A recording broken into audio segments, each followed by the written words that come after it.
Hello friends and welcome to my YouTube channel biology study platform.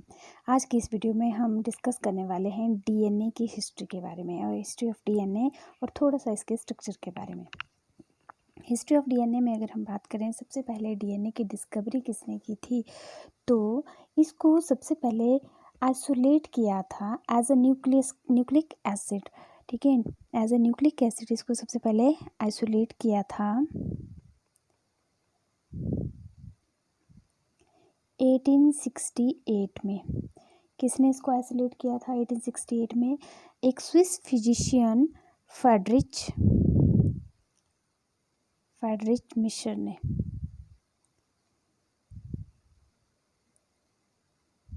और इन्होंने सबसे पहले इसको कहाँ से आइसोलेट किया? That is a nuclei of पस।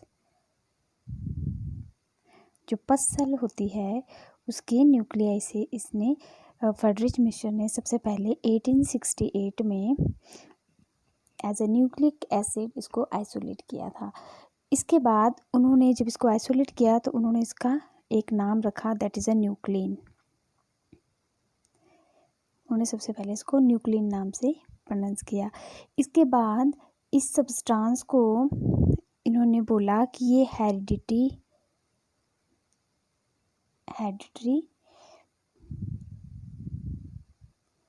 कैरेक्टर्स के लिए रिस्पॉन्सिबल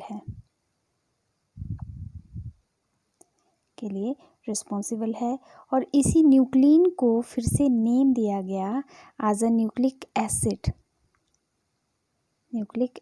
इसी न्यूक्लिन को जो फ्रेडरिक मिश्चर ने पस सेल में जिसको आइसोलेट किया था 1868 में, उसी न्यूक्लिन को फिर न्यूक्लिक एसिड नेम सबसे पहले किसने दिया था? ये भी इम्पोर्टेंट हो जाता है। इसको न्यूक्लिक एसिड सबसे पहले कहा था आर अल्टमैन ने इन 1889। ओके, तो 1868 में सबसे पहले इसको आइसोलेट किया किसने? स्विस फिजिशियन फ्रेडरिच मिशर ने न्यूक्लियाई ऑफ पस सेल से, फिर उसको नाम दिया न्यूक्लिन और उसी न्यूक्लिन को फिर से आइसोलेट किया। उसको न्यूक्लिक एसिड का नाम दिया आर अल्टमैन ने 1889 में। इसके बाद इन्होंने ही डिस्कवर किया कि जो न्यूक्लिक एसिड है वो टू टाइप्स के होते हैं। टू टाइप्स के न्यूक्लिक एसिड होते हैं, that is DNA and RNA. Altmann ने ही इसको डिस्क्राइब किया कि दो तरह के न्यूक्लिक एसिड होते हैं, डीएनए एंड आरएनए। और एक और साइंटिस्ट थे, दैट इज़ अ कॉर्नवर्ग ने क्या किया? सबसे पहले डीएनए को सिंथेसाइज किया इन विट्रो कंडीशन में सबसे पहले कॉर्नवर्ग ने डीएनए को सिंथेसाइज किया। ठीक है, तो इतना आई होप आपको समझ आया होगा। इसके बाद यहाँ पे एक और इम्पॉर्टेंट चीज़ है, दैट इज़ फ्रेडरिक ग्रिफ्थ क्या थे? इन्होंने डिस्कवर किया था कि एक ऐसा फैक्टर है जो क्या करता है, एक जनरेशन से या एक सेल से दूसरे सेल में वो ट्रांसफ़र होता है। तो ग्रिफ्थ का हमें एक्सपेरिमेंट याद ही होगा, दैट इज़ आर स्ट्रेन और एस स्ट्रेन को इसने यूज़ किया था एक रैट पे। ठीक है, तो आर स्ट्रेन थी वो क्या थी? नॉन विरुलेंट थी, यानी कि ये इन्फेक्शन काउज नहीं करती थी। और स्मूथ स्ट्रेन जो थी वो कैप्सुलेटेड थी, बाहर इसके पॉलीसेकेराइड की एक कैप्सूल टाइप की एक लेयर थी जो इसको प्रोटेक्ट करती थी, और साथ में वो इसकी हेल्प से ये क्या कर सकता था? कॉलोनीज बना सकता था कहीं भी। तो जो स्मूथ थी वो विरुलेंट स्ट्रेन थी, यानी कि जब इसको इंजेक्ट किया जाता है रैट में तो रैट जो है वो डेड हो जाता था, उसकी सर्वाइवल जो कैपेसिटी है वो काम नहीं करती थी, और ये कॉलोनीज बना देते थे बैक्टीरिया के अंदर और इसको किल कर देते थे। तो ग्रिफ्थ ने क्या किया? जब आर स्मूथ को डायरेक्टली इंसर्ट किया जो कि नॉन विरुलेंट है तो रैट सर्वाइव कर रहा था, फिर एस को इंसर्ट किया तो रैट किल कर रहा था, डेड हो गया। फिर इसने क्या किया? एस को हीट किल किया, यानी कि पहले इसको हीट किया, हीट करने के बाद यानी कि इन्होंने क्या किया, जो इसके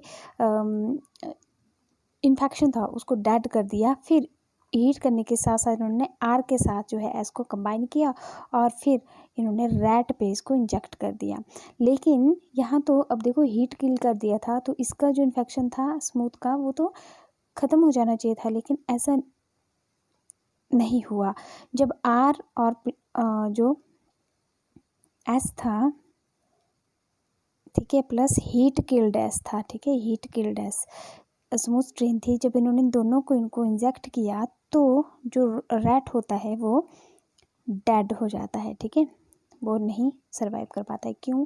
तो यहाँ पे इनको लगा कि एक ऐसा फैक्टर है, जब यहाँ पे स्मूथ जो है इसका हमने जो विरुलेंट टाइप का इसमें स्ट्रेन था, यानी कि जिसकी वजह से जो रैट था वो डेड हो जाता था, वो तो इन्होंने हीट करके उसको ख़त्म कर दिया था। फिर जब वो आर के साथ मिक्स किया तो वो विरुलेंट कैसे हो गया? तो यहाँ पे फिर ग्रिफ्थ ने ये यहाँ पे डिस्कवर किया कि यहाँ पे एक ऐसा फैक्टर है जो एस से जो फैक्टर है जो आर में ट्रांसफ़र हो गया और उसने आर को क्या कर दिया? विरुलेंट बना दिया, क्योंकि आर तो नॉन विरुलेंट था ना, तो इसको इन्होंने विरुलेंट बना दिया। इसका मतलब जो आर है अब जब एस के साथ मिक्स हो गया, ठीक है, इसमें से कुछ ऐसा फैक्टर था जो यहाँ पे पास हुआ और उसने इसको क्या कर दिया? पॉइजनस बना दिया, ठीक है। जब ये फिर रैट के अंदर गया तो रैट डेड हो गया। तो यहीं से फ्रेडरिक ग्रिफ्थ ने सबसे पहले बताया कि बैक्टीरिया में, एक डिजीज़ बैक्टीरिया में कोई एक फैक्टर है जो ट्रांसफ़र हो जाता है हार्मलेस बैक्टीरिया से, जिससे जो बैक्टीरिया है वो डेड हो जाता है। तो 1928 में इन्होंने डिस्कवर किया। इसके बाद है रोजलिंड फ्रैंकलिन, दैट इज़ ये रोजलिंड फ्रैंकलिन है। इन्होंने क्या बोला? इन्होंने सबसे पहले जो एक्सरे फ़ोटो होता है ना डीएनए का, ठीक है, उसको सबसे पहले इन्होंने उस फोटो को दुनिया के सामने लाया। तो एक्सरे फ़ोटो जो होता है डीएनए का 1952 में इन्होंने दिया था।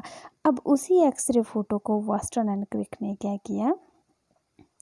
डिस्क्राइब किया 1953, यानी कि 1 साल बाद, और इसी के लिए इनको मिला नोबेल प्राइज़ भी उस टाइम।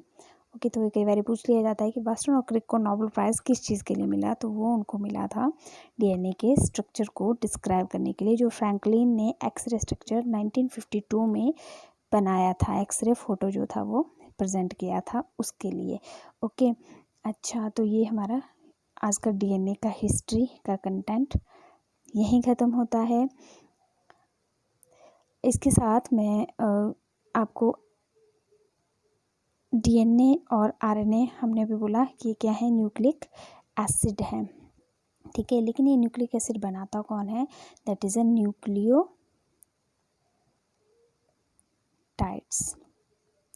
ठीक।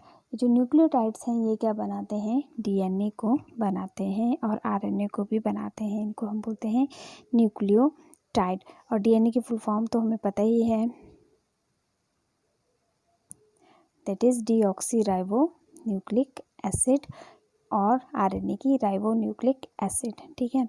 तो जो न्यूक्लियोटाइड्स होते हैं अब ये क्या हैं? न्यूक्लियोटाइड्स जो हैं these are the building block of nucleic acid, ठीक है। ये हैं बिल्डिंग ब्लॉक किसके? न्यूक्लिक एसिड के, ठीक है। और न्यूक्लियोटाइड्स किससे बने होते हैं? जनरली ये बने होते हैं